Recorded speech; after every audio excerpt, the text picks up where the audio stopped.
wabarakatuh. Kami dari kelompok 10 yang beranggotakan saya sendiri, Eka Puspita, dan ketiga rekan saya yaitu Sela Laswari Filia, Putri Amalia, dan Dia Mutia Yarmiatun. Nah, pada materi kali ini, kami akan menyampaikan tentang perubahan minat pribadi dan sosial. Yang pertama yaitu minat pribadi. Minat pribadi meliputi penampilan, pakaian, dan perhiasan, serta status, simbol kedewasaan, uang, dan agama.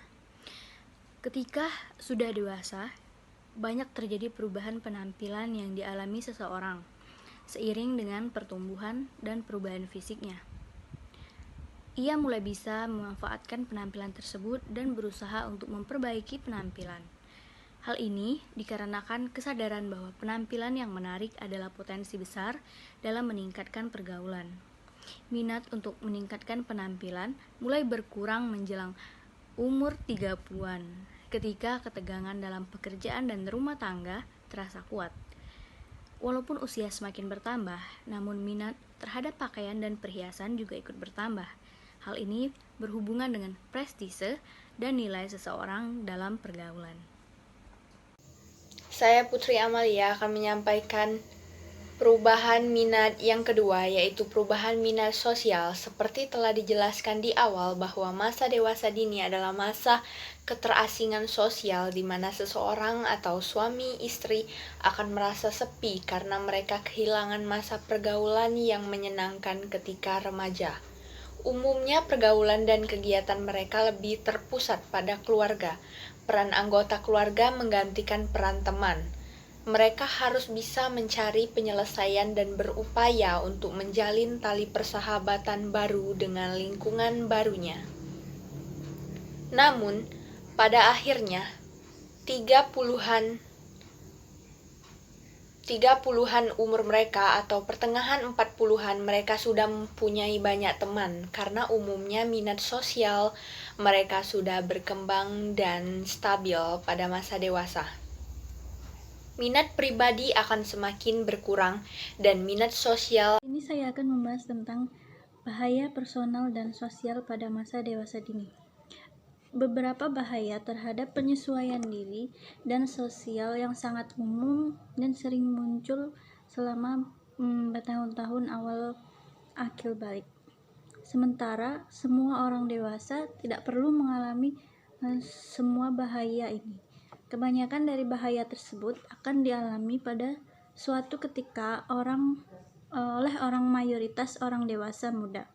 Berbagai bahaya personal maupun sosial yang terdapat pada masa dewasa dini yaitu yang pertama, bahaya fisik. Bahaya fisik yang terjadi pada masa dewasa dini tidak jauh berbeda dengan bahaya fisik pada masa kekanak-kanakan atau remaja. Bahaya fisik tersebut diantaranya adalah cacat fisik, kesehatan badan, penampilan yang kurang menarik. Akibat dari bahaya fisik ini adalah datangnya perasaan frustasi dan ketidakpercayaan pada diri sendiri. Selain itu, bahaya fisik ini juga dapat mempersulit seseorang dalam menyesuaikan diri dengan kehidupan sosialnya. Yang kedua, bahaya keagamaan. Dua hambatan keagamaan yang terjadi pada dewasa dini yaitu penyesuaian diri pada suatu agama baru sebagai pengganti agama keluarga di masa kekanak-kanakan. Yang kedua, tekanan dari sanak saudara suami atau istri untuk memeluk agama mereka dalam perkawinan campuran. Hambatan atau bahaya ini dapat mengganggu keadaan emosional individu pada masa dewasa awal. Saya Dia Mutia Yarmiatun.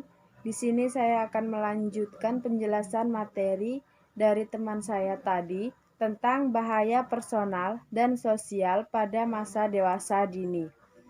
Yang ketiga, yaitu bahaya sosial. Banyak orang pada masa dewasa awal mengalami hambatan yang sifatnya sosial.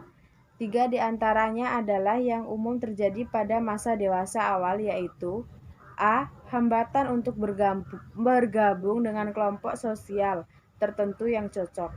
B. Rasa tidak puas dengan peran yang harus dimainkan dalam memenuhi harapan kelompok. C. Mobilitas sosial yang mengharuskan mereka untuk menyesuaikan dengan lingkungan baru. Selanjutnya yang keempat, bahaya peran seks. Pada masa dewasa dini, seseorang wanita cenderung untuk merasa lelah dan terperangkap dengan apa yang sedang dihadapinya sebagai seorang ibu rumah tangga.